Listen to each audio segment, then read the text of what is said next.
España, como todos sabéis, esta tarde Juan Espinosa, hijo de Miguel, y de él solamente voy a decir que es profesor de filosofía en Murcia y si se me permite añadir que, bueno, que yo fui testigo quizá de, no sé, seguramente de su primera clase de filosofía cuando Juan realizaba los cursos de actitud pedagógica, el famoso CAP, y yo pues era un joven que estaba en tercero de BUP y que de pronto apareció Juan en esta clase y que se quedó completamente sorprendido ante la lección de, creo que recordar que era de lógica, que desarrolló Juan en la pizarra con fórmulas y con imágenes geométricas.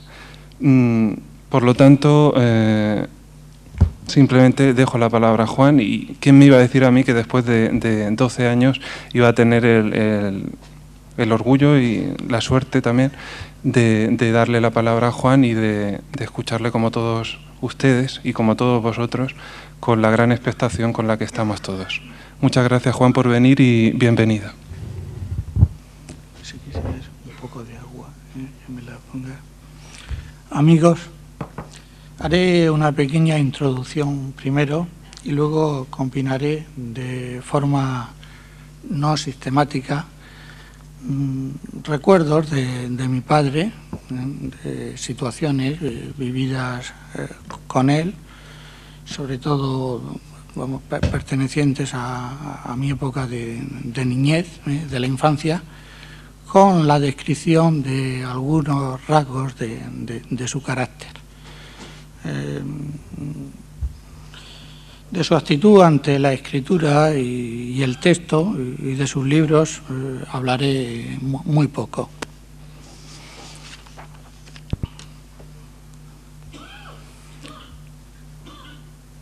Con todo, haré antes una pequeña introducción, muy breve. Hablar de Miguel Espinosa. Me resulta difícil presentarme aquí ante ustedes para hablar de Miguel Espinosa, porque él fue para mí, sin duda, algo más, mucho más que un padre. Fue mi padre, fue mi maestro, fue mi amigo,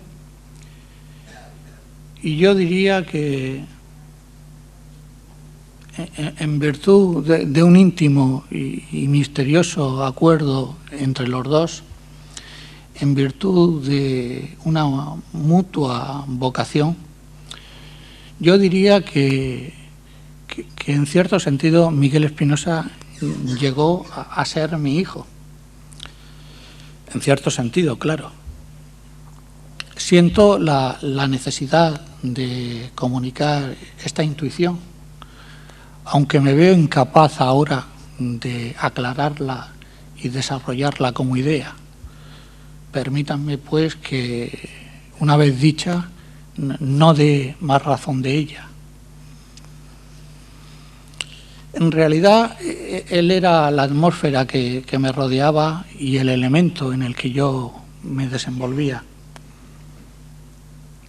Y hoy, 10 años después de haber desaparecido, conserva en parte esa cualidad. Por eso me resulta difícil, me resulta penoso objetivarlo, aunque sea en el ámbito de mi subjetividad y ante un auditorio propicio, ante un auditorio amigo, porque nadie puede convertir en tema aquello a partir de lo cual vive sin dañar un poco el propio ser. Y esto es tan real, esto que digo, que incluso cuando escucho de otros sobre mi padre juicios rotundamente elogiosos, claramente elogiosos, la inevitable objetividad de esos juicios me entristece, por mucho que su verdad pueda confortarme. Me gustaría que advirtiesen esto, Se produce una especie de escisión entre objetividad y verdad. Pondré un ejemplo. Supongan este juicio: Miguel Espinosa es el mejor autor, pues un juicio hiperbólico, por supuesto, ¿no? El mejor autor del siglo XX. Pues ese juicio, su verdad me consuela, si fuese tal, pero de ver a mi padre ahí atrapado, objetivado, realmente me resulta doloroso.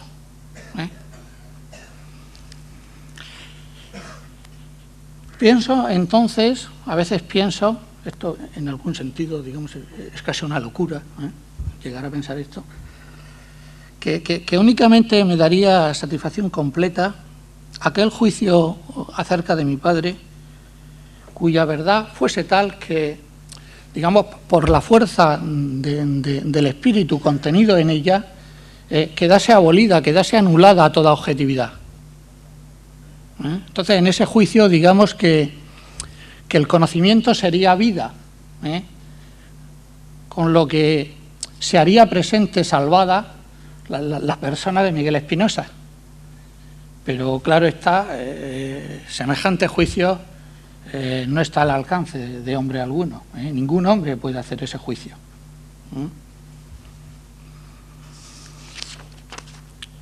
¿Quién era Miguel Espinosa? Cuando desapareció mi padre, descubrí que había vivido tantos años junto a él sin llegar a hacerle una pregunta que ahora me parecía fundamental y decisiva.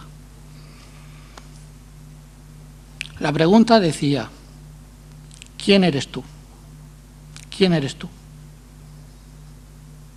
Curioso, 30 años junto a él. Nunca llegué a hacerle esa pregunta. Y ahora, desaparecido él, entonces vi casi, llegué, me sentí culpable, aunque también comprendía que su presencia viva siempre a mi lado, pues había impedido precisamente el nacimiento y la formulación de semejante cuestión, que era una cuestión, digamos, que presuponía su ausencia y un saber acerca de su ausencia. Entonces, por un lado, me sentía sorprendido, me sentía casi culpable de no haberle hecho la pregunta, pero a la vez, simultáneamente, claro, entendía que es una pregunta que solo podían hacer una vez que él, claro, había desaparecido. ¿Quién era Miguel Espinosa? Hoy, a pesar de que él se manifestó y acreditó cumplidamente mediante el afecto y la palabra, tengo la sensación de que pasó entre nosotros manteniendo su incógnito. Esa sensación tengo. Impresión que se acrecienta cuando leo cualquiera de sus libros. Llega un momento entonces en que tengo que interrumpir la lectura, cerrar el libro y buscar, casi sin quererlo, a la persona que como autor está detrás del texto. La busco casi primero a mi alrededor y luego más lejos, y casi estoy leyendo, cierro y digo, bueno, ¿quién era este hombre? Pero casi olvidado de que ese hombre es mi padre, ese autor, esa persona que está detrás del texto. ¿Quién fue Miguel Espinosa? Quienquiera que fuere, parecía, como esto lo he dicho en otro lugar, parecía sostener el mundo sin transmitir. Parecía incluso, y quisiera mostrarme ponderado, quisiera medir mis palabras, pero así lo vivo, así lo siento, parecía disponer de recursos para salir airoso, para salir con bien de situaciones en las que el salir ciertamente ya no es una posibilidad humana. Y sin embargo, hacía que cuando supe que había muerto y fui a verlo, la incredulidad y el escándalo puramente intelectuales ante la materialización de un absurdo, de un imposible puesto ahí frente a mí, ante mis ojos. Yo diría que casi me preservaron, en principio, del sufrimiento. Me protegieron del dolor. No podía, porque había como un bloqueo intelectual, había un no comprender, que me impedía casi sufrir. Su desaparición resultó para mí, voy a utilizar, pero con mucha libertad, una expresión muy afortunada del profesor Gonzalo Sobejano, la expresión, el concepto de suceso constitutivamente paradójico. Entonces, eso diría yo que resultó para mí su muerte. Entonces, claro, un suceso constitutivamente paradójico, aunque pertenezca de hecho al pasado, puede inspirar auténtico temor. ¿Por qué?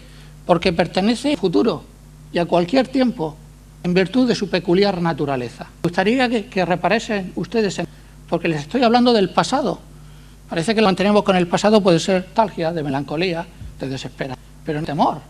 Está cerrado y, sin embargo, la relación que yo mantengo con ese suceso es, a veces me da miedo. Sucedió hace ya 10 años y, sin embargo, parece que está abierto.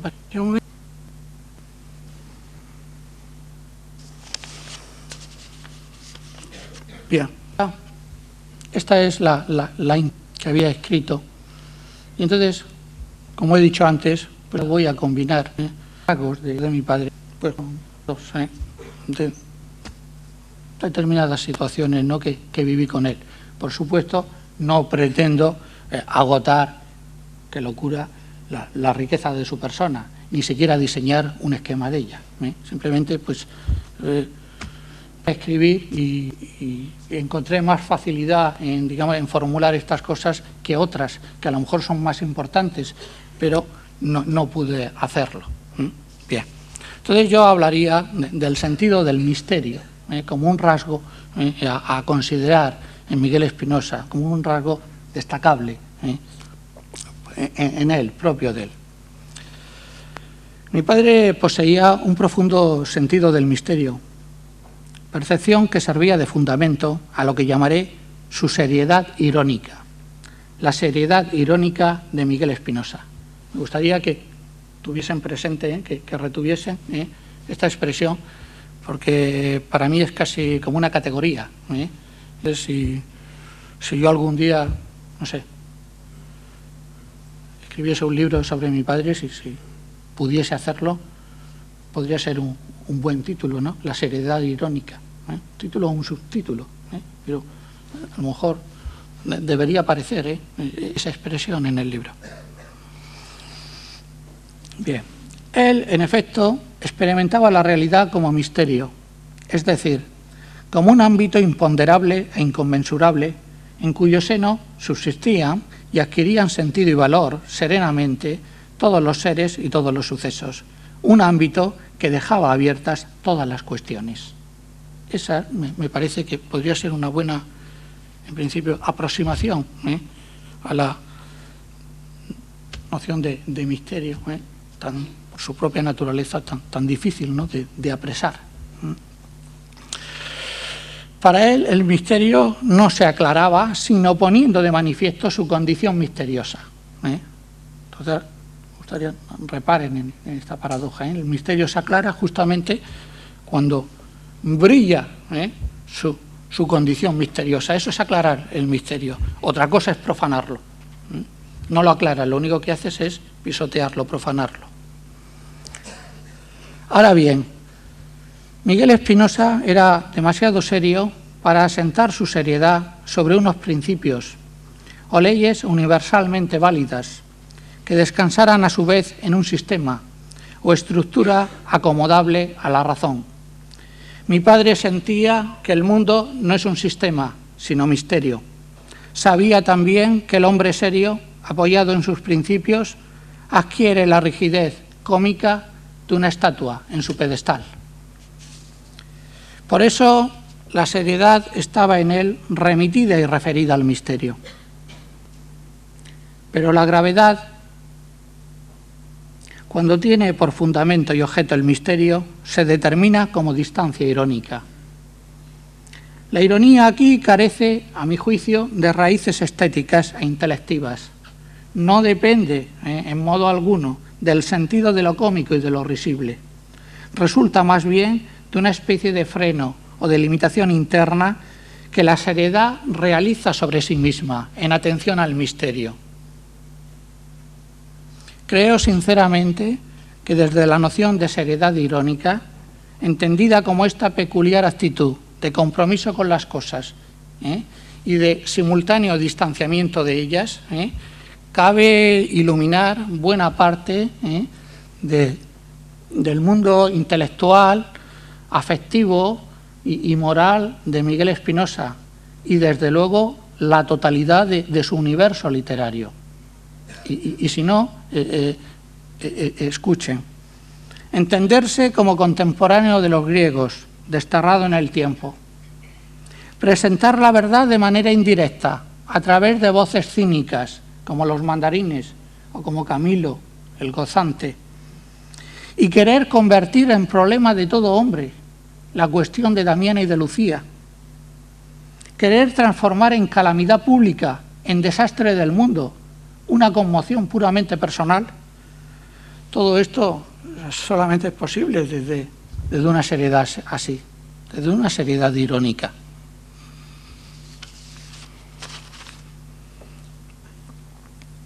Hablaré ahora de Miguel Espinosa como padre, pero determinando ese ser padre como padre adoptivo, dicho con muchas comillas. Ahora vamos a ver en qué sentido, qué sentido quiero darle a esta expresión. El amor con el que los padres aman a los hijos suele derivar su fuerza y también su limitación de esa certeza inmediata pero irreflexiva que proporciona la propia sangre.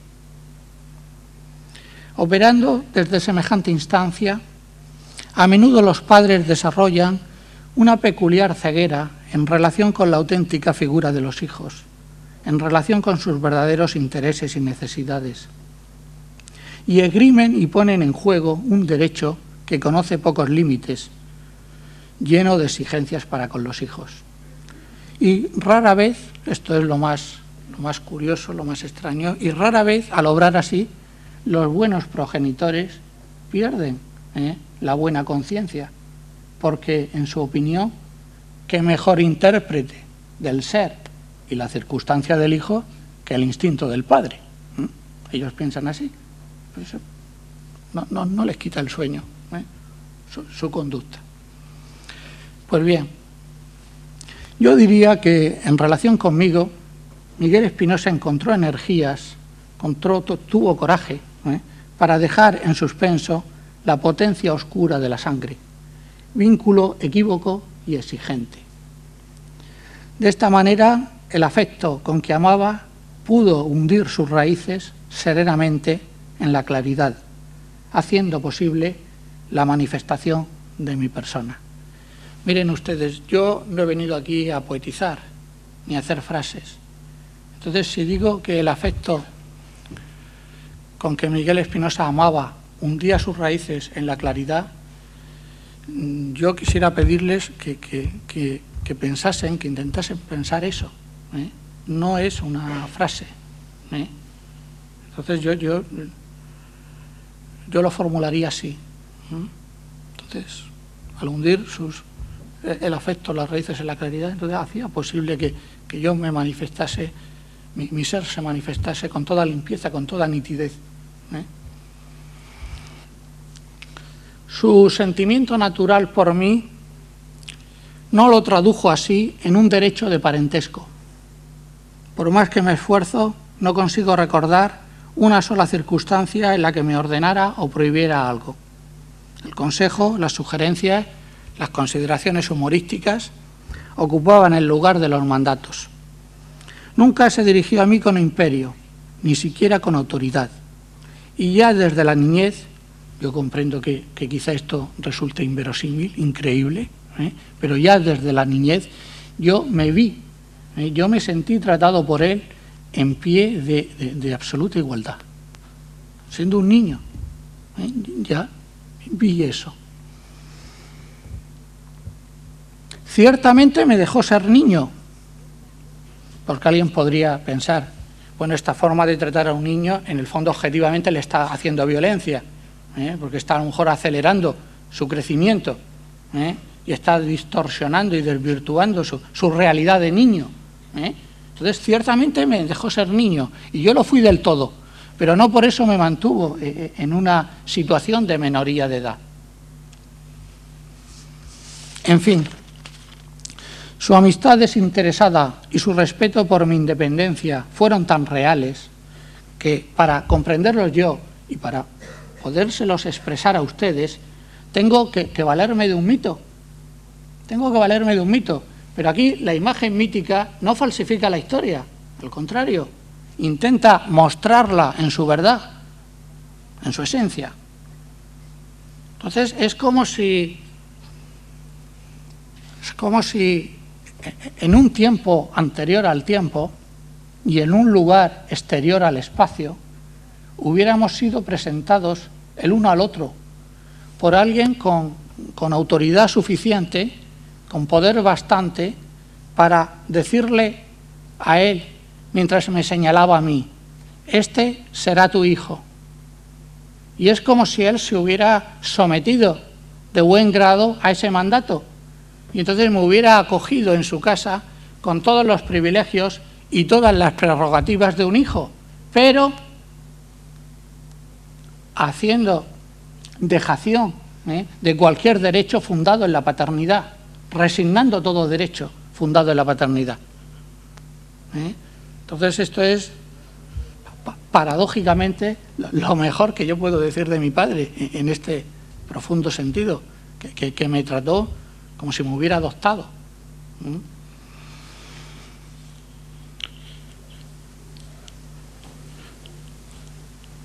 Se podría formular así también.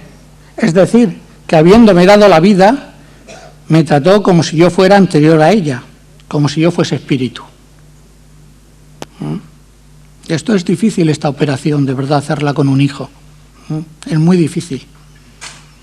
Lo más fácil es caer en la ilusión de que, bueno, pues es casi un producto tuyo, ¿no?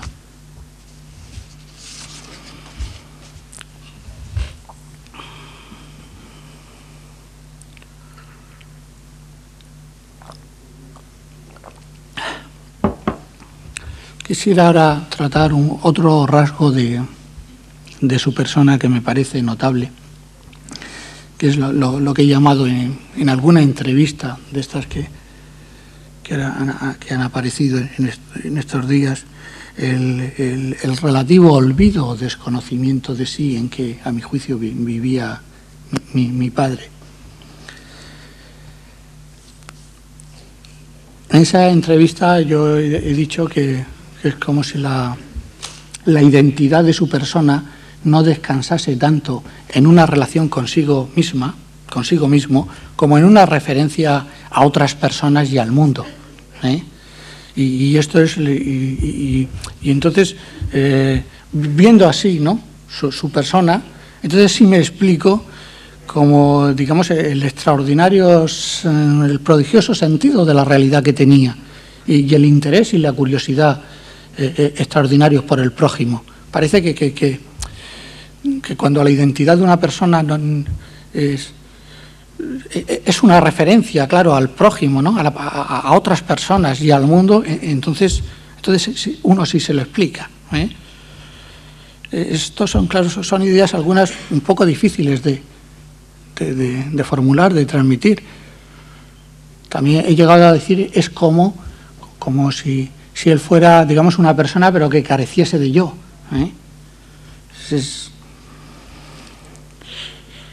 Entonces, esto es lo que he dicho hasta ahora. Entonces, quisiera añadir algo, quisiera profundizar en estas ideas, aunque confieso que no puedo ir muy lejos. Las pongo a su consideración, pero hay algo ahí que en último término es un enigma para mí, es un enigma. diríase que Miguel Espinosa carecía de vida interior. Yo diría eso. Y esto sería sin duda una gran paradoja. Yo propondría, bautizaría esta paradoja, la llamaría como la paradoja de la espiritualidad, carecer de vida interior. Entonces, la mesa carece de vida interior. Entonces, decir que el espíritu carece de vida interior, pues esto es, en principio, parece notable.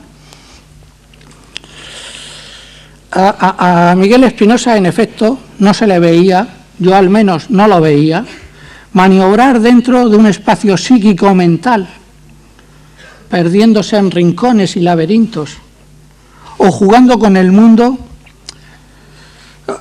Yo lo he escrito así, he puesto al mutuo intercambio de estrechez e inmensidad. Vamos a detenernos para que... Este es un típico juego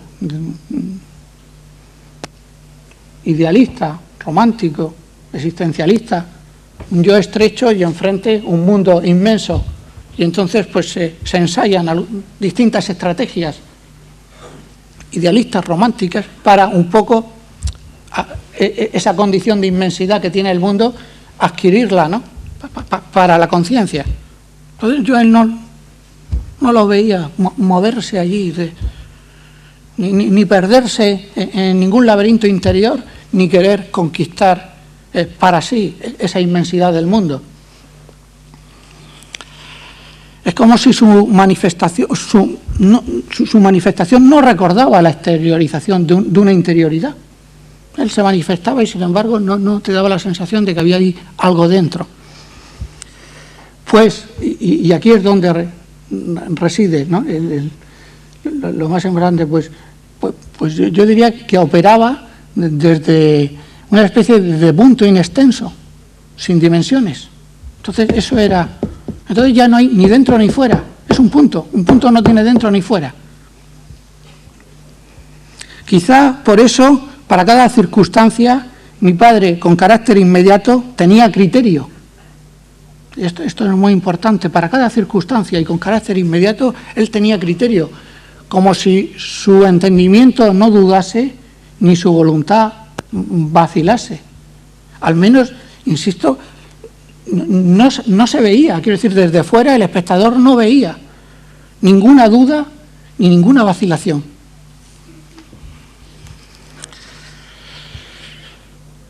En este sentido, yo sostendría que en Miguel Espinosa el pensamiento adoptaba la forma de una percepción, de una mirada, no de una reflexión. ¿Querrán creer ustedes que jamás yo vi a mi padre pensando? Se lo juro. Lo vi escribiendo, pensando nunca. Yo no sé cuándo pensaba. De verdad. O sea, pensaba, era como una mirada. Su pensamiento no había reflexión. Nunca lo vi ensimismado, nunca lo vi con esa tensión típica, ¿no? Que a veces incluso el mismo arte, ¿no? La tradición artística, ¿no? Recoge, ¿no? Y entonces pone al pensador, ¿no? En una actitud de tensión intelectual y tal, no. Y entonces yo diría, el pensamiento de Miguel Espinosa era percepción. Pensaba como nosotros vemos los colores.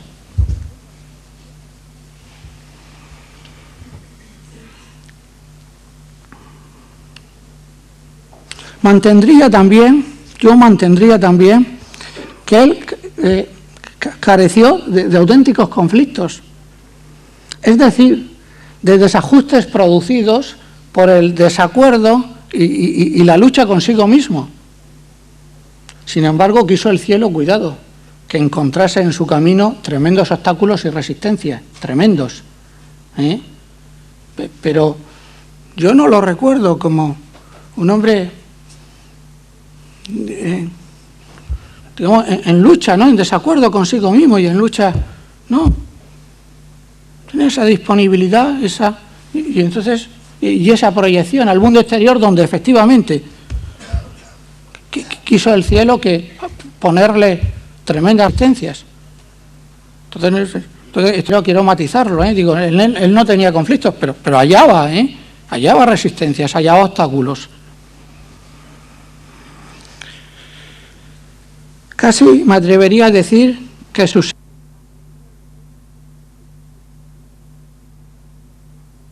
a Asclepios, incluso a Tríbada.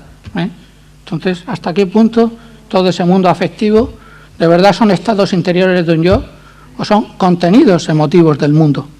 Del mundo.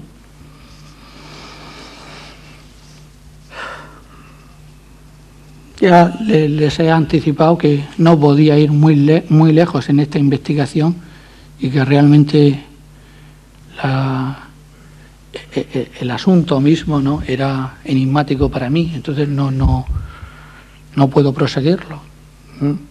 Lo dejo a su consideración.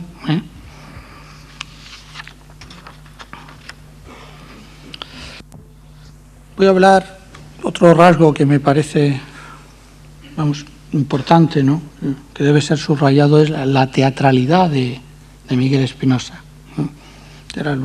Sobre todo ahora la voy a tratar en su relación, en su relación como padre.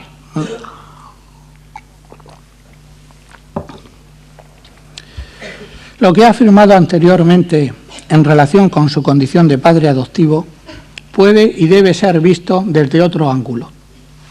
Escuche. Con frecuencia mi padre me decía palabras como las siguientes. Decía: hijo mío, ¿me das un vaso de agua? La expresión hijo mío en su boca tenía una sonoridad y un peso completamente sacramentales. Diríase que en la resonancia solemne de estas dos palabras se actualizaban y brillaban por unos instantes muchas tradiciones paternofiliales. En esas dos palabras casi uno juraría, parecía verse ahí a los patriarcas bíblicos, ¿no?, al padre de familia romano, y si ustedes me apuran, yo diría que hasta algo se vislumbraba de ese anciano padre que tanto venera la antigua cultura china. Aparecían allí la figura del padre con múltiples matices. Pero claro, tal puesta en escena, tal énfasis piadoso, solo tenía por finalidad el solicitar un simple vaso de agua. Había, por tanto, un elemento de humor, de ironía, que nos liberaba a él y a mí de la comunidad de sangre, situándonos en un ámbito donde ya no éramos padre e hijo, sino dos individualidades, por decirlo así, permítanme esta expresión, digamos, en medio de la claridad. Se creaba ahí, estábamos. Y a veces, esta sola expresión, hijo mío, sin añadir, ya sin pedir el vaso de agua, simplemente, hijo mío, dicha por él, sin más palabras, ya incluía de manera compleja y sutil tanto el compromiso con el significado que encierra, como la invitación cordial a tomar distancia del mismo.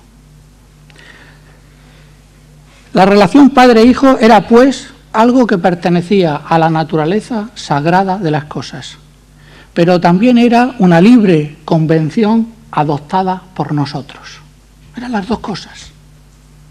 Algo sagrado que pertenecía a la naturaleza y, sin embargo, algo que casi elegido libremente por nosotros.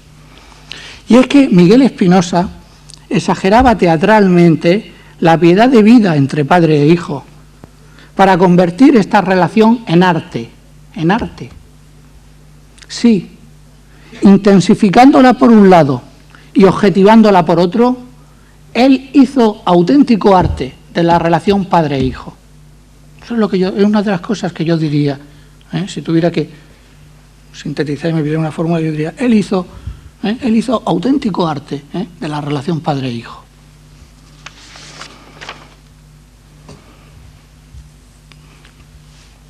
Vamos a ver unas breves pinceladas, a ver cómo aparece Miguel Espinosa como escritor, vamos a ver, su actitud ante la escritura. Escribir en Miguel Espinosa no era una cuestión de decisión, sino de carácter, de destino. Era una fatalidad. Luego, por decirlo así, su voluntad se adhería a ese encargo, a esa misión. Quería ser escritor porque ya era, porque siempre había sido escritor. Escribir resultaba para él algo serio, pero natural y desprovisto por completo de solemnidad, desprovisto de liturgia, de magia, no había ninguna. No se revestía como un sacerdote para oficiar cuando se ponía a escribir, en absoluto. En consecuencia, no se presentaba ante las gentes como tal escritor.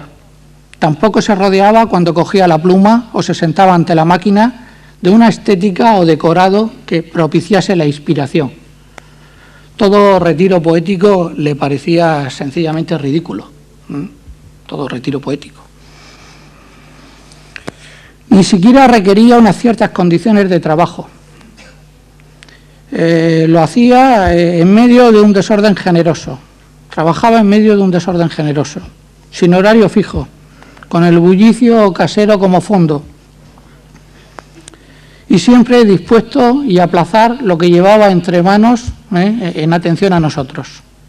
Eso es, no recuerdo ninguna vez que viniera mi madre a decirnos que el papá está escribiendo, silencio, o él mismo que estoy escribiendo, tal, absoluto. Yo podrías interrumpir y tal, y con gusto, pero no ella es que toleraba ser interrumpido, es que aplazaba aquello, que lo dejaba todo y bueno, pues se convertía en recadero tuyo. Yo tenía un recadero de lujo, ¿no es verdad? Mi padre había visto una fotografía en la que figuraba Lenin, escribiendo agachado sobre el rellano de una escalera. Y esta es la imagen que él proponía como modelo de la actitud humana ante la escritura. Lo recuerdo que decía, mira, así hay que escribir, sin magia, sin historia, cualquier sitio es bueno para escribir. Una escalera, ahí te agachas, mira Lenin, qué digno, ahí Lenin, míralo pues,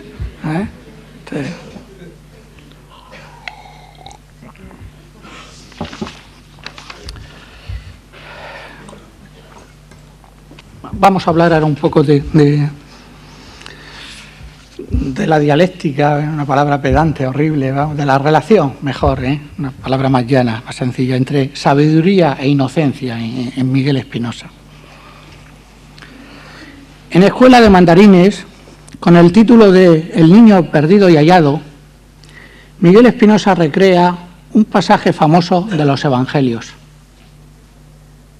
En su versión, la versión que mi padre ofrece, un chico de origen humilde, su padre es carpintero, se introduce por juego en cierta residencia destinada a educar a la clase opulenta, a los hijos de las familias ilustres.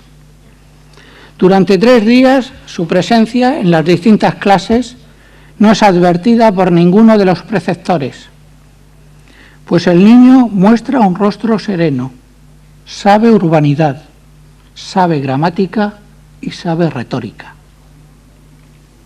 Al cabo, sin embargo, se descubre el engaño. Vean ustedes cómo.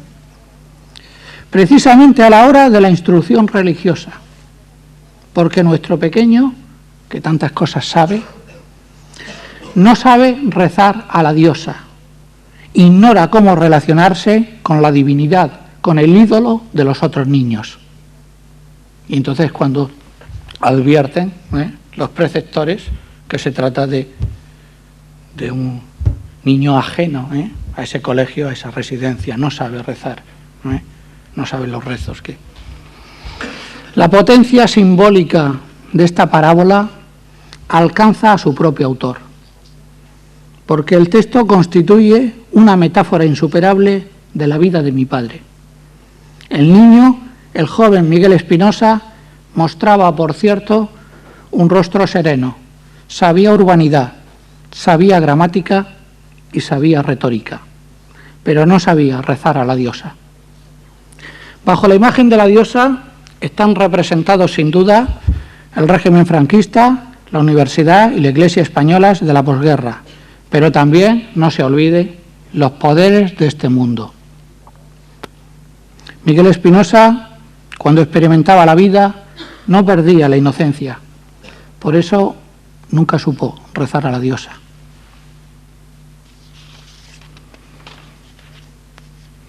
Volvamos sobre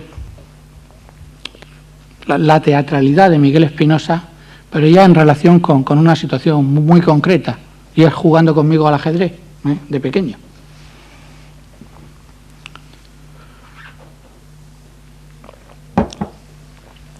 Mi padre muy pronto me enseñó a jugar al ajedrez. Su capacidad festiva hacía un juego del juego. Cuando yo iba a mover una pieza, por muy clara y segura que fuera la jugada, él me advertía: cuidado con los coches que tienen ruedas. Y cuando llegaba su turno, decía casi para sí, vacilante: me lo como todo, no me como nada. Susurraba, canturreaba primero y luego cantaba abiertamente esta expresión, imitando las voces y coros de las zarzuelas y óperas cómicas, pero con tal ritmo y fuerza crecientes que acababa por aturdirme y me obligaba a reclamarle silencio al borde del enfado. Supongo que sentía ternura, él, que sentía ternura ante la estampa del niño, su hijo, reflexionando muy serio con las reglas y los elementos de una estructura dada, como es la del ajedrez. En ocasiones, de manera arbitraria, pueden creerme, sin ningún fundamento, para irritarme, pienso, decidía que la jugada que acababa de realizar era excelente. Hacía una jugada, ponía un peón, no tenía más, y él decidía que aquello era una maravilla. Bien, entonces desplegaba un teatro con pocos precedentes en la larga historia del ajedrez. Ponía cara de asombro, abría los brazos o se llevaba las manos a la cabeza, declarando que un ángel, sin duda, le había iniciado en los secretos del juego. A veces incluso llegaba a levantarse y con gestos exagerados simulaba que los espectadores de la partida, lo que se llaman los mirones, ¿no?, en los casinos, los mirones, simulaba que los espectadores de la partida le felicitaban y abrazaban. Entonces, gracias, no tiene importancia, decía, repartiendo imaginarios saludos en todas direcciones. Yo estaba allí abrumado del despliegue, ¿no?, teatral, que estaba. En realidad, para Miguel Espinosa, el ajedrez, pues más que ser una metáfora sobre la guerra o sobre la vida, era una imagen del pensamiento humano, pero cuando está condenado a desenvolverse en la cárcel de un sistema, no cuando se despliega a lo ancho y a lo largo del mundo, sino cuando tiene que operar en los límites, ¿no?, impuestos por un sistema, y en ese sentido él, por supuesto, claro, no lo valoraba mucho. Él jugó, pues yo creo que me hizo esa concesión de pequeño, jugaba pues para entretenerme, pero me parece que jugó algo en su juventud, pero vamos, yo cuando yo, en fin, ya fui mayor, vamos, no recuerdo ya a mi padre, ¿no?, jugando al ajedrez. Bien, vamos a hablar un poco del mundo moral de Miguel Espinosa. Vamos, en lo relativo a su libertad, su responsabilidad y el juicio moral que él hacía de los hombres. En el mundo moral, Miguel Espinosa actuaba con plena libertad frente a cualquier ley, pero sintiéndose responsable ante algo más elevado o más profundo que la propia ley, una realidad de la cual la ley deriva su validez y que podríamos llamar el fundamento de la ley. Sin embargo, para los demás, aquella libertad suya resultaba más evidente que esta responsabilidad. Por eso, los que se aconsejaban con mi padre quedaban a menudo sorprendidos y yo diría que hasta defraudados, porque él nunca les decía: eres libre, haz lo que quieras. Tampoco les decía, haz como yo, sino les decía, cumple la ley. Entonces, en ese sentido, él no favorecía, digamos, desorden o romanticismo moral alguno, no, o sea, cumple la ley.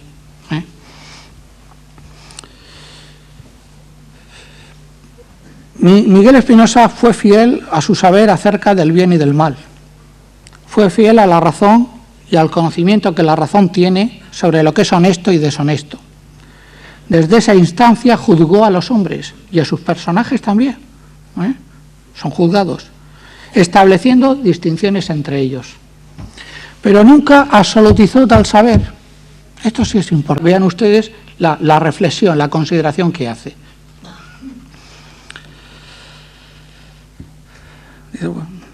Dice, al final me pregunté si por algún misterio, quisiera subrayar y enfatizar ante ustedes la expresión esta, misterio, estas existencias tendrían un significado más alto que la simple comparecencia de la maldad y la estupidez en la tierra.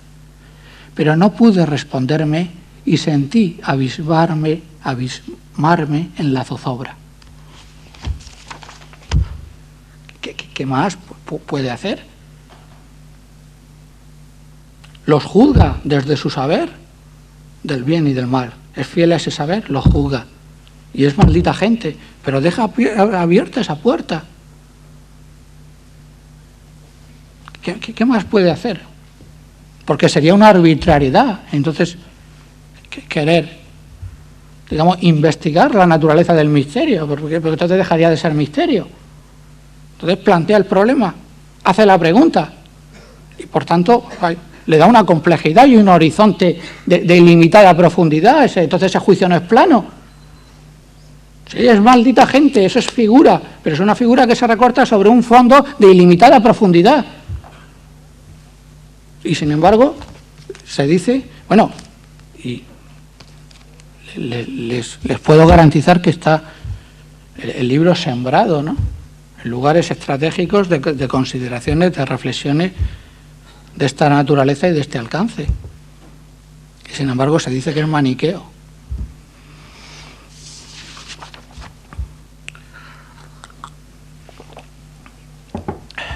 Ese era un poco cómo veía Miguel Espinosa la historia de la literatura.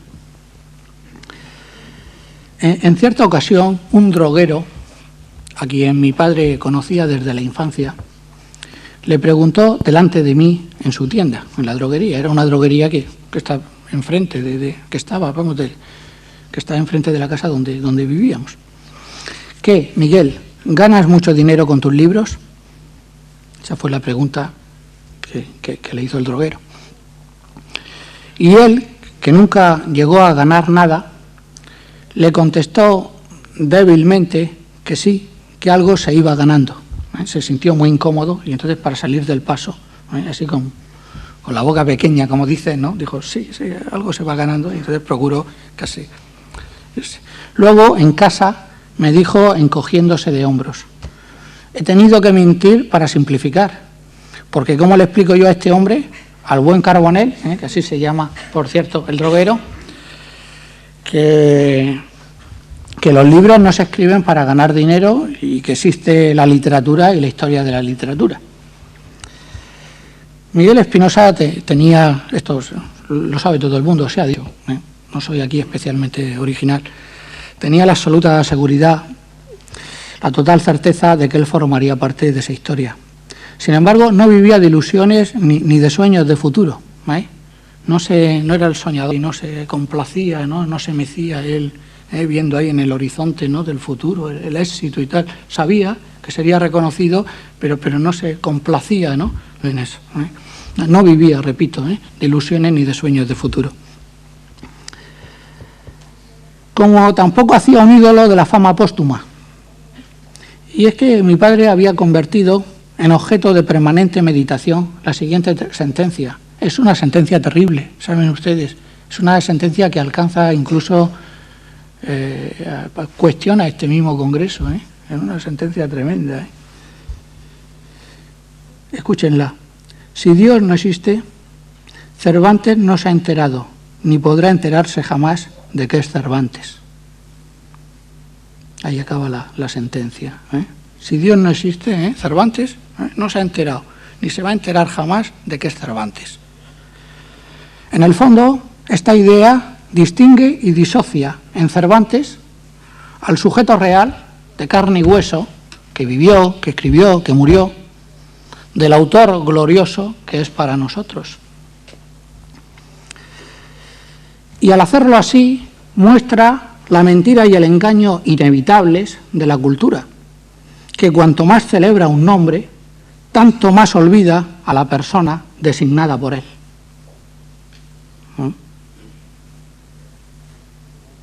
Pues para la cultura el hombre vale menos que su obra. En realidad nada vale comparado con ella. Entonces esta idea, si Dios no existe, Cervantes, entonces parece que la única garantía de que los dos Cervantes coincidan, ¿no?, sería Dios. Si Dios no existe, entonces en algún sentido toda esa celebración, ¿no?, de la cultura es un engaño, o al menos algo que se hace de espaldas al sujeto real celebrado, porque claro, su única realidad es la de su obra, no tiene otra. Voy a hablar ahora de la actitud de Miguel Espinosa ante los profesores.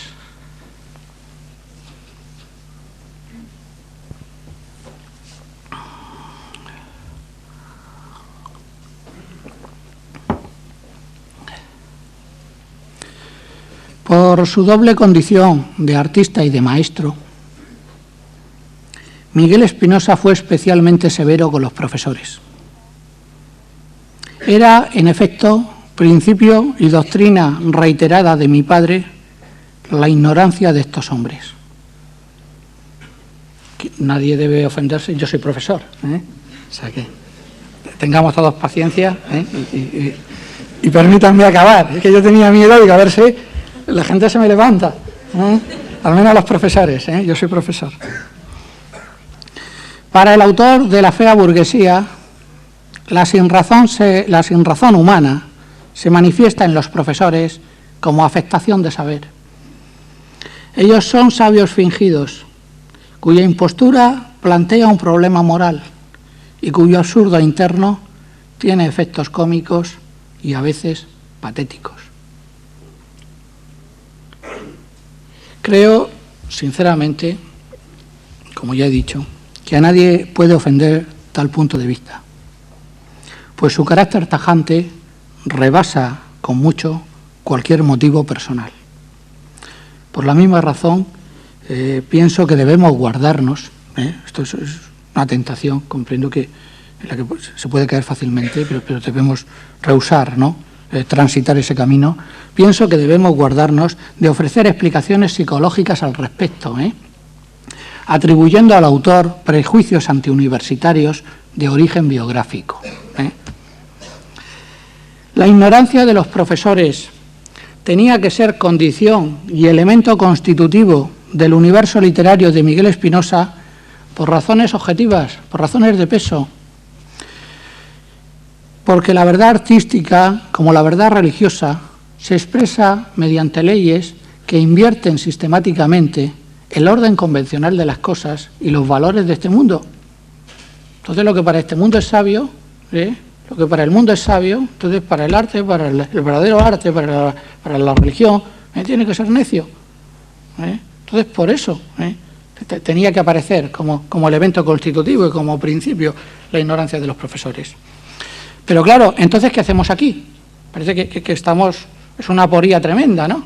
¿Qué hacemos aquí? Al menos nosotros, profesores, los que somos profesores. Yo creo que podemos superar esta pregunta, superaremos esta pregunta sin necesidad de contestarla. Cuando comprendamos que toda cultura, si quiere ser auténtica, ha de tener fuerza espiritual para soportar y hacer suya la paradoja. Cuando comprendamos que es menester de la razón estudiosa poner en cuestión su propia casa. Diré más. Yo diría que en la esfera del espíritu, solo las caídas nos permiten levantar el vuelo. Entonces, aquí, si alguien se siente herido, lo que tiene que hacer es casi dar gracias, agradecer al cielo, haber sido herido, y entonces esa herida procurar convertirla en órgano de conocimiento. Entonces, quien se sienta herido por Miguel Espinosa, que agradezca al cielo, y entonces su herida que procure convertirla en órgano de conocimiento.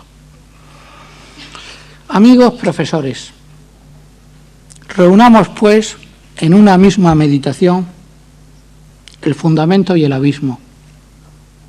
Mejor todavía, sonriamos a Miguel Espinosa, con la sonrisa de quien sabe que la ciencia se realiza como conciencia irónica de sí.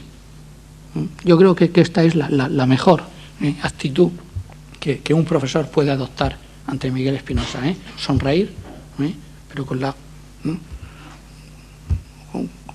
sonrisa de quien sabe que la ciencia no es conocimiento de objetos, no se realiza absorbiendo, apoderándose de objetos, sino como conciencia irónica de sí misma.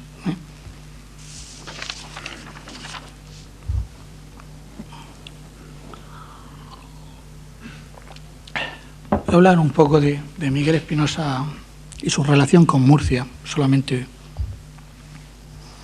un aspecto, claro.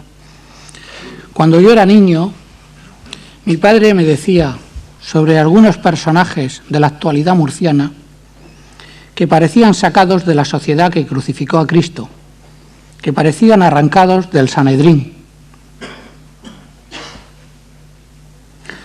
2000 años después, habían pasado 2000 años, y según Miguel Espinosa, ahí estaban de nuevo, desempolvados, Herodes, Anás y Caifás. Estas imágenes me impresionaron tanto, calaron tan hondo en mi ánimo, que al llegar, cuando llegaba la Semana Santa y sus procesiones, yo casi me extrañaba de que aquellos, en fin, ilustres murcianos no figurasen, ¿hablo en serio? ¿Sí? No figurasen junto a las esculturas de Salcillo como figuras vivientes de la Pasión en los tronos que los nazarenos llevaban. Yo casi los buscaba, claro, porque es que mi padre él me estaba calentando, él me estaba en casa diciendo, claro, entonces yo pues generalmente pues los buscaba, bueno, pues si no está tal, no está fulano, tal, no.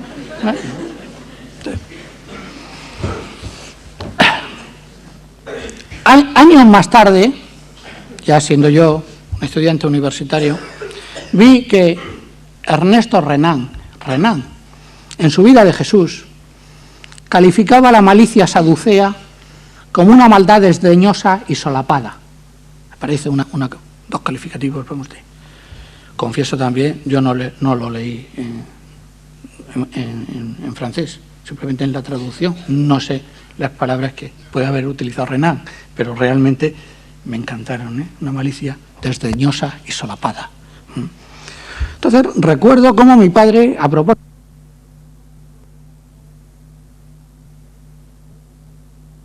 el profesor Gonzalo Sobejano, con penetración y con generosidad, en su comentario a Tríbada, ha dicho que Murcia estaba salvada en todas las páginas del libro. Yo diría que hay una Murcia que está salvada en la obra de mi padre, sí, pero como los personajes que Dante colocó en el infierno quedaron salvados por el arte que los condenaba. Y es que el artista se parece en esto a la divinidad, en que no puede condenar sin salvar. Dante los condenó a su infierno, pero los inmortalizó y en algún sentido los salvó. Entonces, esta es la precisión que yo con toda modestia y con toda gratitud hacia el profesor Gonzalo Sobejano, pero que me gustaría como hacerle, ¿no? Cordialmente, a ver, como que siempre dirá algo que siempre uno aprenderá, ¿no?, de su respuesta, decir, ¿qué le parece esta? Bien, Miguel Espinosa como lector del cuarto evangelio, del Evangelio de San Juan. Mi padre era un lector constante del cuarto evangelio. A decir verdad, él no ignoraba las sombras que el método histórico crítico proyecta sobre la autenticidad del texto. Pero le traían sin cuidado tales dudas, no se dejaba impresionar por ellas. En realidad, nunca prestó atención en cada campo y en cada campo a las discusiones de tipo filológico y erudito. Le parecían ejercicios destinados a la intimidación, digamos, de espíritus, en el fondo, intimidados de antemano, ¿no? Pusilánime y tal, entonces, eran asustadas, pero es que en el fondo ya estaban asustados ya de principio.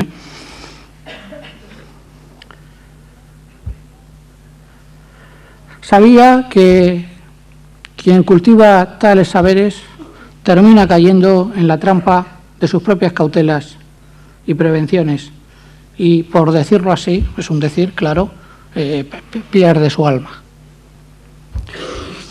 Por otra parte, la peculiaridad del cuarto evangelio, sus anomalías, lo que podríamos llamar su inverosimilitud, era muy conforme a una íntima manera de sentir y de pensar suya. Él, no se olvide, había introducido en Asclepios, un poema dedicado a la resurrección de Cristo. Así pues, todo aquí era familiar y de su agrado. Estaba realmente encantado con el logos, o con el verbo, otra traducción. Al principio era el verbo, el logos, le estaba encantado. Y no le quitaba el sueño la cuestión de si semejante logos era griego, judío, cristiano o gnóstico. Del mismo modo, los discursos y sermones de despedida, largos y reiterativos, que Juan pone en boca de Jesús, lejos de parecerle monótonos, le parecían sencillamente fascinantes. Es más,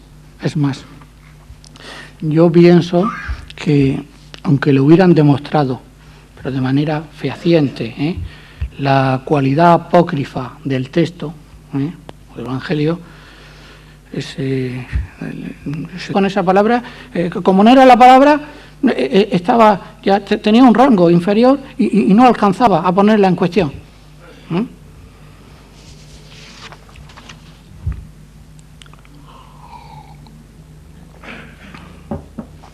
Volvamos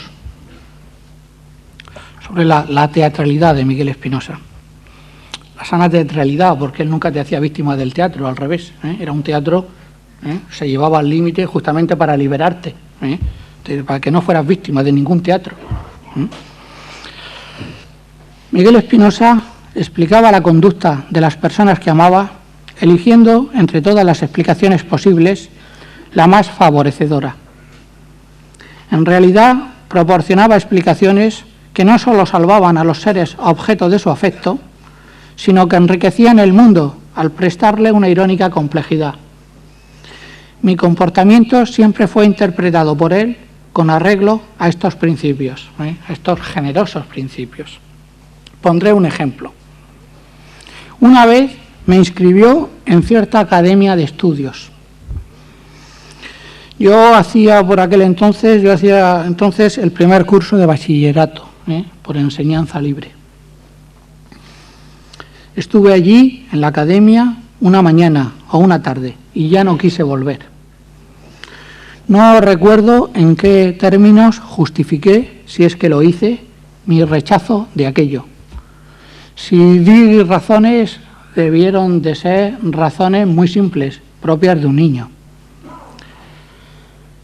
Mi padre accedió inmediatamente a mis deseos, pero creyóse en la obligación de ofrecer una explicación al director de la academia, ¿no? En fin, de esa ausencia mía.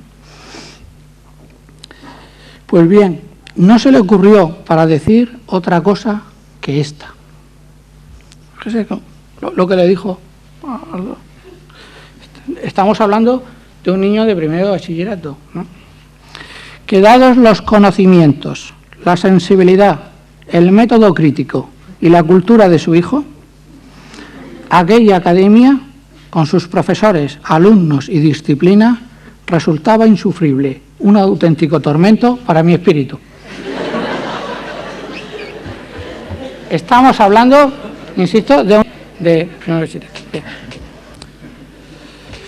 humillado y ofendido por tales exageraciones, el director de la academia, el hombre, apenas pudo contener su irritación y algo masculló acerca de mis limitaciones, ¿no?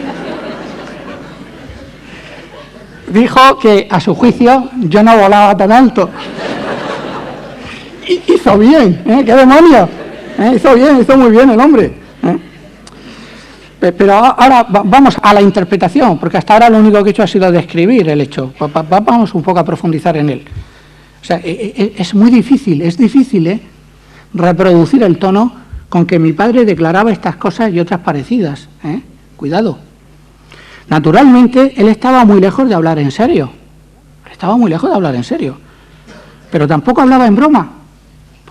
Vamos a entendernos, porque ahí esto ya se crea una tensión. No hablaba en serio, no hablaba en broma. Entonces, que no había descubierto en mí, desde luego, esos méritos y capacidades, porque entre otras razones yo no los tenía. No los había descubierto. Sin embargo, no se los inventaba. Aquellas cualidades eran, por decirlo así, los atributos que idealmente convenían a un hijo suyo. Y él, habiéndolos visto, digamos, en su posibilidad y en su necesidad, en una especie de cielo platónico, los traía gustosamente a la existencia. Sí, claro.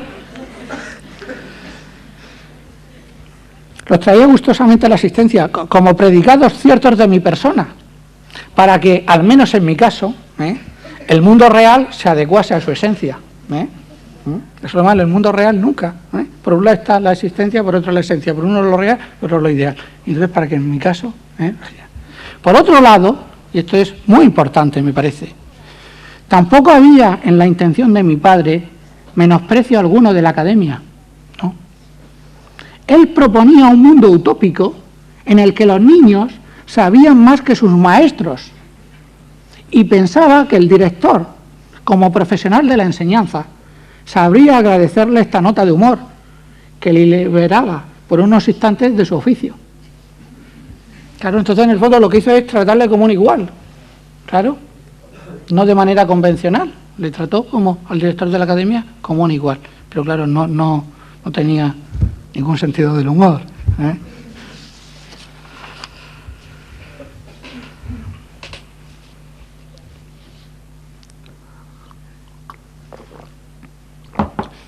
También recuerdo cuando yo era niño y mi padre me llevaba a casa de su madre. Nos abría su hermana mayor, mi tía Teresa, que siempre nos recibía con la siguiente expresión: vaya, ya están aquí el lobo feroz y el lobito. Aquellas palabras, más que halagar a mi fantasía o mi libertad, me producían una íntima sensación de seguridad, de confianza en mi padre, como si la relación con él quedara confirmada y reforzada espiritualmente al proyectarse sobre el mundo animal. Y es que, por humor de un encantamiento, en virtud de un conjuro amable, habíamos sido transformados en lobos, en criaturas bien extrañas, y sin embargo, él seguía siendo mi padre y yo su hijo. Su condición de padre debía de ser, así, una propiedad esencial, una ley de lo real, pues se conservaba a través de los cambios más radicales, incluso cuando él perdía su aspecto y figura de hombre. Estábamos unidos, en consecuencia, por algo más fuerte que la naturaleza o los poderes de la magia. Eso es un poco la... Claro, entonces yo, sería mentir, esto es como un saber que yo ahora extraigo de esa experiencia, ¿comprende? O sea, sería mentirles decir que entonces yo sabía eso. Por Dios, no, en absoluto. Pero sí sentía, y entonces intento formular y expresar ahora esa experiencia, que sí es real. Me daba seguridad, me gustaba verme, veía que, bueno, era papá lobo, y el hijo lobito, pero era padre e hijo por encima del hombre y del animal, de la naturaleza y de la historia y de la magia y de padre e hijo, se conservaba. Quisiera hablar de su madre, de mi abuela Maravillas.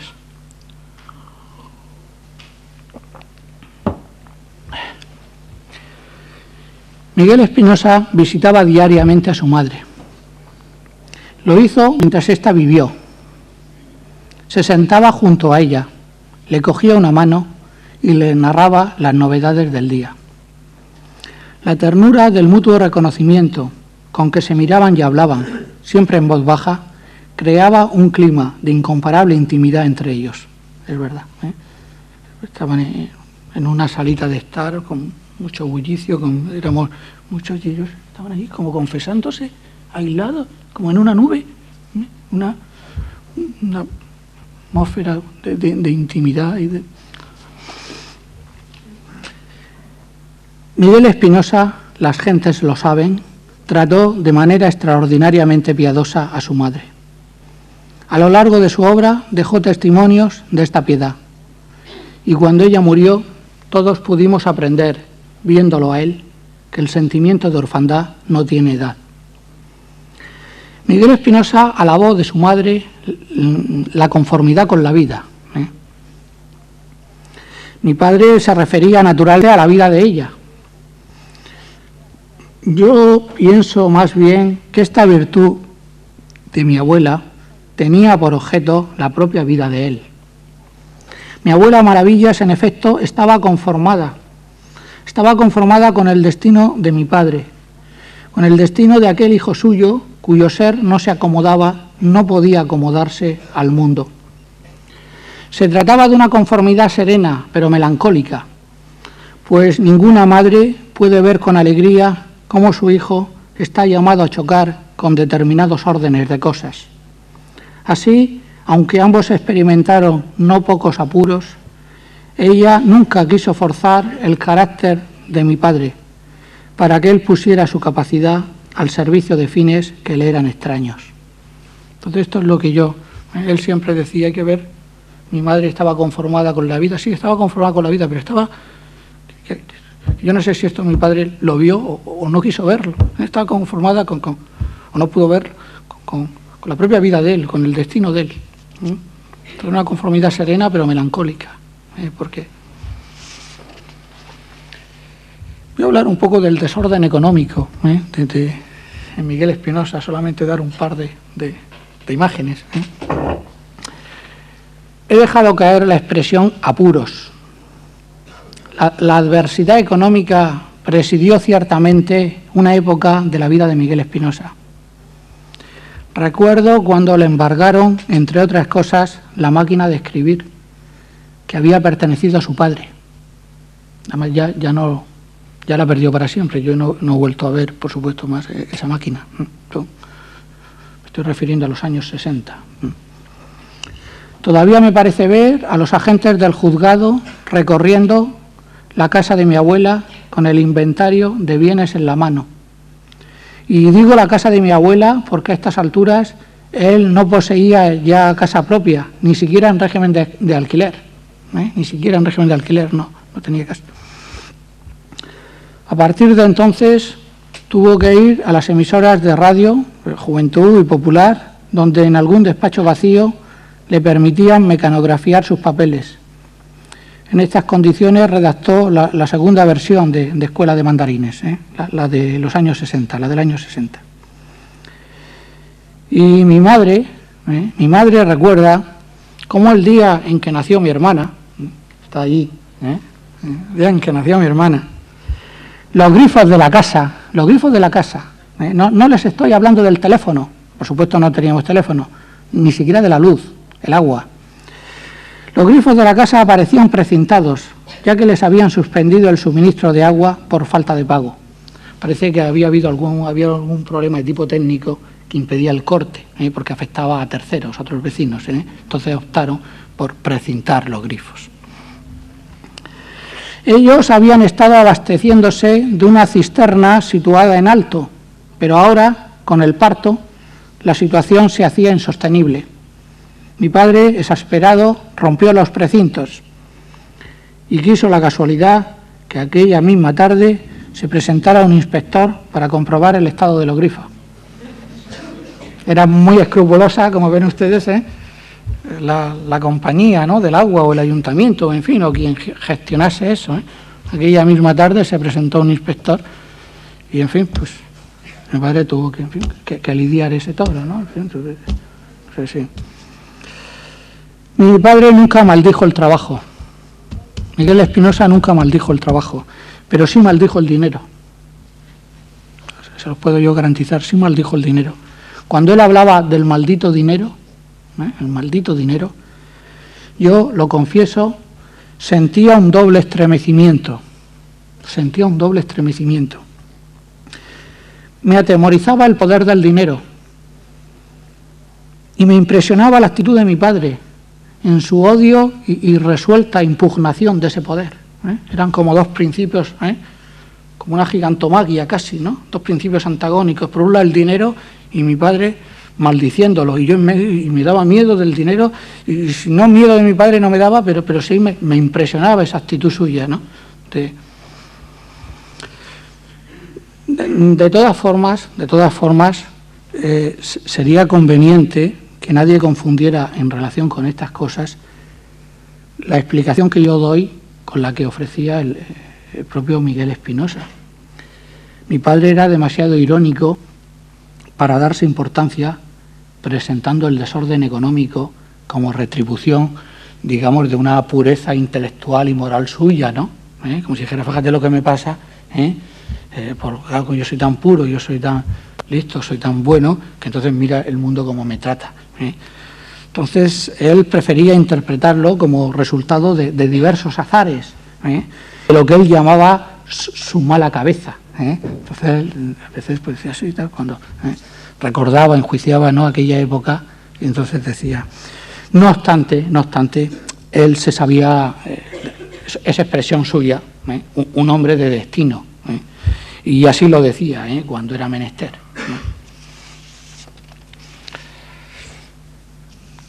Quisiera ahora tratar el sentido de la realidad y del mito de Miguel Espinosa, la relación que cabe establecer entre ellos.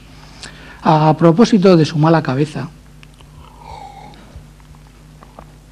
debo manifestar que Miguel Espinosa carecía por completo de las virtudes que acreditan a la clase media. Y lo digo, señores, lo digo sin ninguna ironía, sin ninguna reticencia de ningún tipo. Son virtudes. Él carecía, tenía otras, pero no tenía esas, no tenía estas.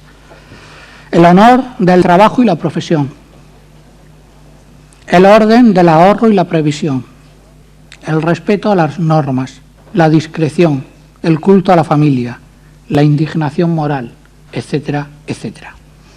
Ante la gente, él aparecía como un hombre desocupado y despreocupado, y su libertad aparecía como anarquía e irresponsabilidad. Sin embargo, y esto es, para mí es muy importante hacer esta precisión, mi padre se situaba bien lejos también de cualquier desorden y retórica, digamos, románticos o bohemios. Le repugnaban especialmente las frases y los gestos esteticistas y vacíos. Era una de las cosas que más Y también se situaba lejos de todo idealismo y radicalismo, digamos, ético-político de carácter ilustrado. Entonces no tenía las virtudes de la clase media, pero tampoco adoptaba una actitud romántica, bohemia, ni tampoco una actitud, digamos, de radicalismo político, que en fin, heredero, ¿no?, en último término, de la Ilustración, no. Y es que Miguel Espinosa poseía un profundo sentido de la realidad, del peso, fuerza y resistencia de los hechos, y sabía igualmente del derecho a existir de lo ya existente. En el radicalismo siempre hay un odio a lo existente. Entonces mi padre ese odio no lo tenía, aunque lo enjuiciase críticamente, pero ese odio último, ¿no? Su realismo literario, a mi juicio, es solo un caso particular de este realismo básico, mitad instintivo, Recuerden que he hablado antes de que él vivía en un relativo olvido o desconocimiento de sí que hacía posible el sentido, un prodigioso de la realidad. Entonces este realismo es mitad instintivo y mitad adquirido en su trato con la historia y el derecho romanos, y sobre todo con la vida misma, Pero mi padre no se quedaba ahí, en los hechos, sino que como buen griego, adviertan que acabo de hecho referencia al mundo romano, como buen griego, con voluntad de comentario y verdad, organizaba alrededor de ellos, alrededor de los hechos, tal fiesta de valores y significados que acababa proponiendo un mito, es decir, un mundo en el que la experiencia podía reiterarse gozosamente, de manera entusiasta, porque allí el saber no quitaba la inocencia. Entonces, esta es como la aproximación que yo haría al mito. Un mundo en el que puedes reiterar la experiencia, siempre gozosa, de manera entusiasta, casi contagiosa, porque el saber que te da la experiencia nunca te quita la inocencia. Y entonces, porque en Miguel Espinosa está ausente el sentimiento romántico del infinito. En cambio, encontramos en él un profundo sentido del mito y, como he dicho antes, del misterio. Mito y misterio son los límites u horizontes de sentido, a mi juicio, a mi modo de ver, a los que tiende la actividad de su espíritu. Son como dos cajas de resonancia, donde toda estrechez como adquiere inmensidad. La mala infinitud del infinito romántico deja paso, pues, por decirlo así, a la buena infinitud, primero del mito y luego del misterio.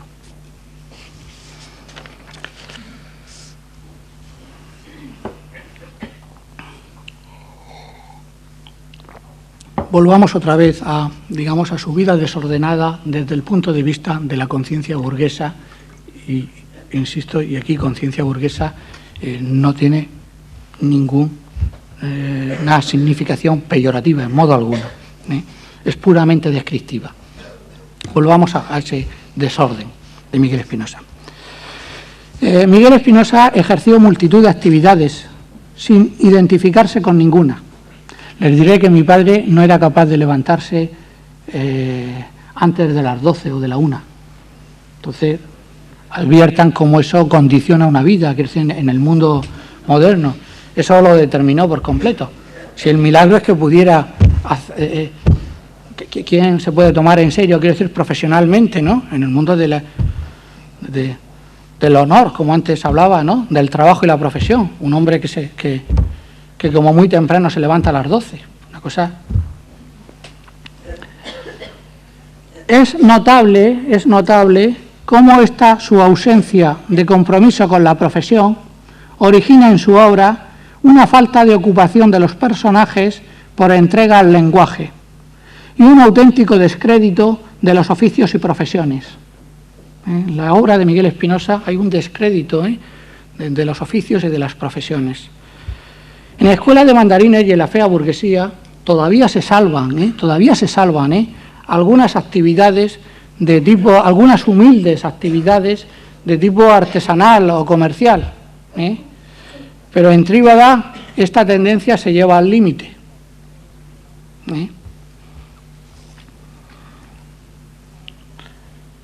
Para los personajes que opinan sobre Damiana y Lucía, el comentario constituye algo más que un simple método para indagar o exponer la verdad. Es un verdadero estilo de vida o forma de existencia. Según la presentación que de ellos se hace en el índice, ninguno tiene, que se sepa, oficio o profesión. Ninguno. Por decirlo así, digamos, los personajes buenos, uno mira en el índice, no tienen profesión. Su oficio, su profesión es hablar de Damiana, hablar de Lucía. Una cosa, ¿sí? Esto frente a los notarios, profesores, arquitectos, cirujanos del entorno de Damiana y de Lucía, y frente a ellas mismas, boticaria una y pantalonera otra. Al parecer, la única ocupación de tales personajes consiste en hablar sobre Damiana. Ellos representan, pues, la utopía de una humanidad no fragmentada por la división social del trabajo, una especie de coro angélico que se realiza aquí en la Tierra como riguroso círculo lingüístico. Una especie de coro angélico que de pronto están aquí hablando. Sí.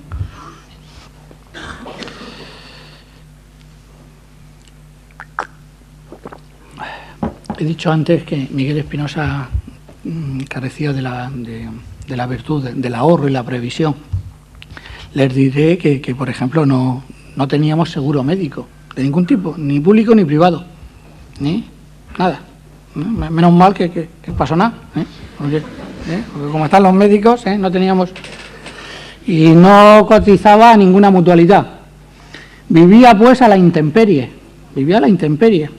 y sin embargo, y esto, me remito al auditorio, puesto que hay testigos cualificados, sin embargo, mi casa parecía una especie de extravagante oficina en la que se abandonaban los asuntos propios para atender y gestionar, por amor al hombre, intereses de las gentes más diversas. El teléfono echaba humo, pero no era nada que pudiera traer dinero a la casa, siempre era pues distintas personas que requerían a mi padre pues para que les hiciese esto o aquello. Entonces era en ese sentido una especie de extravagante oficina, ¿no?, en la que se abandona tal para gestionar. Él es que en realidad estaba educado en una cultura digamos, del socorro y de la ayuda mutuos. De verdad, o sea, yo lo recuerdo siempre haciendo y pidiendo favores. Lo que pasa es que, claro, tendría que añadir que los favores que pedía eran instancias de terceros, ¿no? Entonces, siempre haciendo y pidiendo favores. Eso estaba educado en esa cultura, ¿no?, digamos, del socorro.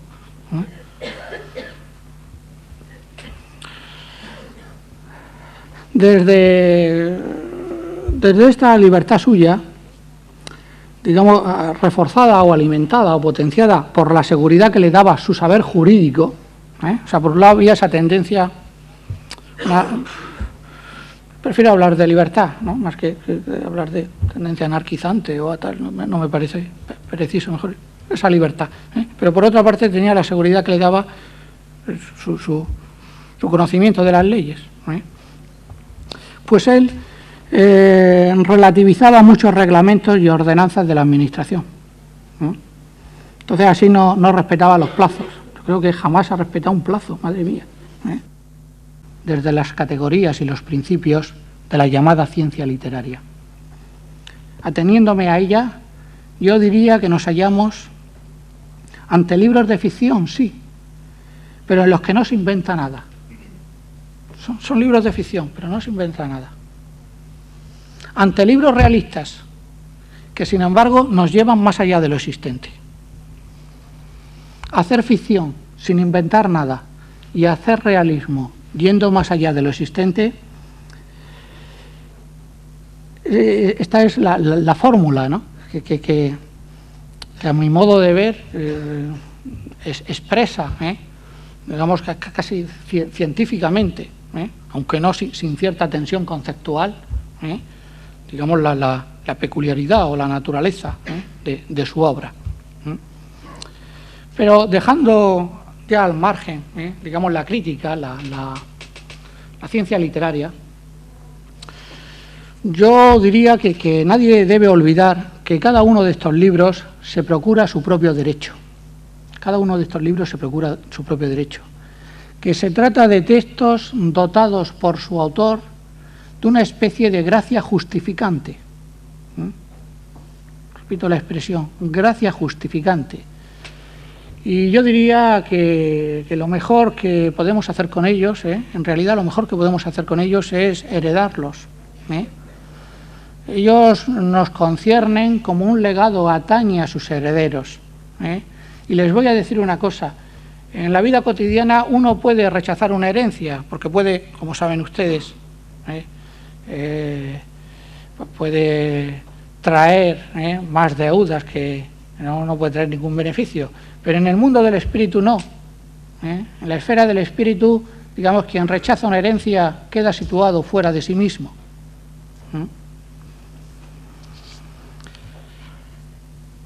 Vayamos con Trívada.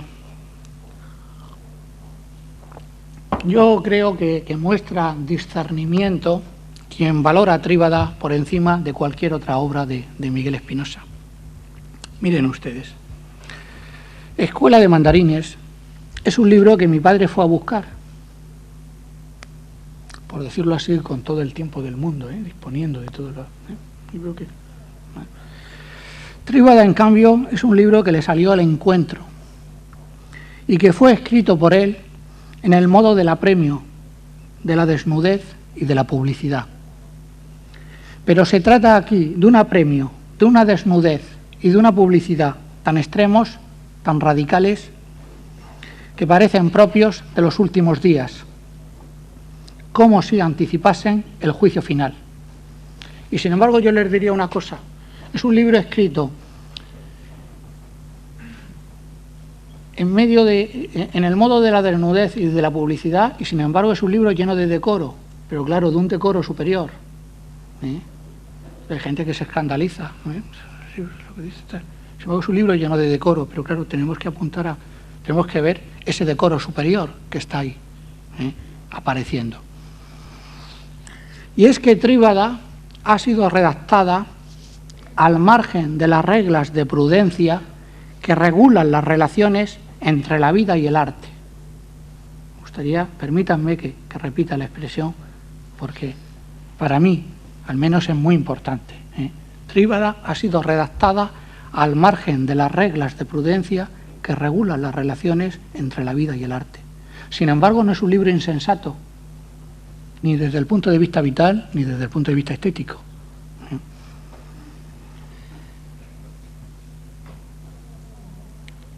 Ha sido redactada, por tanto, soy consciente de que de que me valgo de una fórmula contradictoria, ha sido redactada con seguridad absoluta en medio de la total incertidumbre.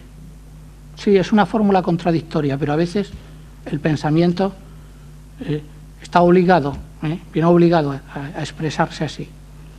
De ahí que sea el libro más original de Miguel Espinosa, y sin embargo, el libro en el que ha participado y participará más gente. Y por eso también Trívada tiene que ser, esto me parece que he tenido ocasión de decirlo ante algún medio de comunicación, tiene que ser un libro, este libro tiene que ser considerado como esencialmente vinculado a la desaparición de su autor, porque, digamos, después de vivir así y de escribir así, después de vivir así y de escribir así, queda claro que ya solo cabe morir. Por encima de eso, solo cabe morir.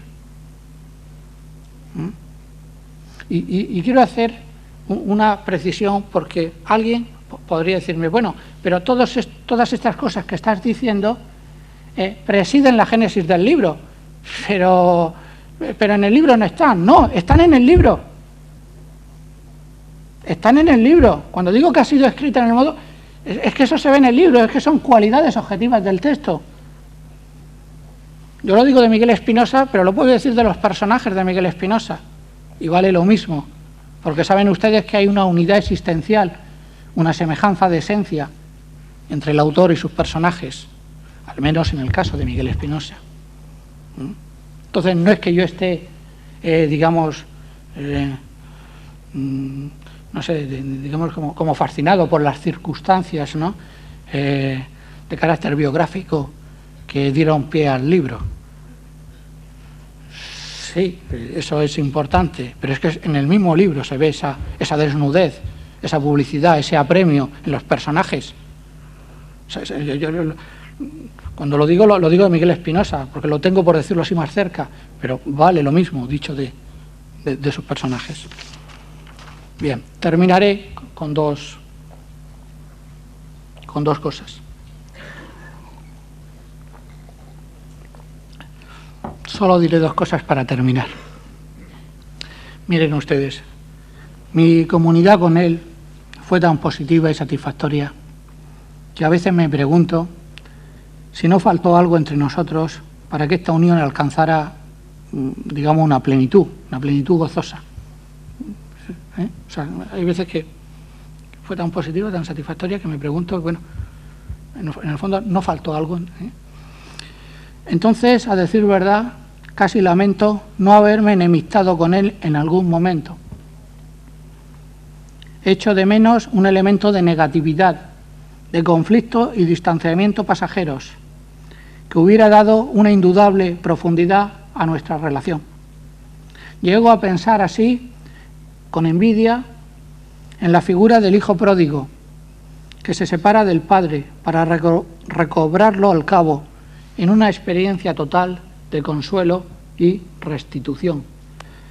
Pero claro está, ya es tarde para mí y para él, para que yo pueda jugar ese papel. Entonces tengo que reconocer que efectivamente siempre estuve al lado de mi padre y entonces no pude ser un hijo pródigo. Nunca me separé y nunca, por tanto, pude recobrarlo, y entonces pues casi echo de menos. A veces me pregunto si eso le hubiera dado más, digamos, hondura a nuestra relación. Termino con esto, señores, termino con esto.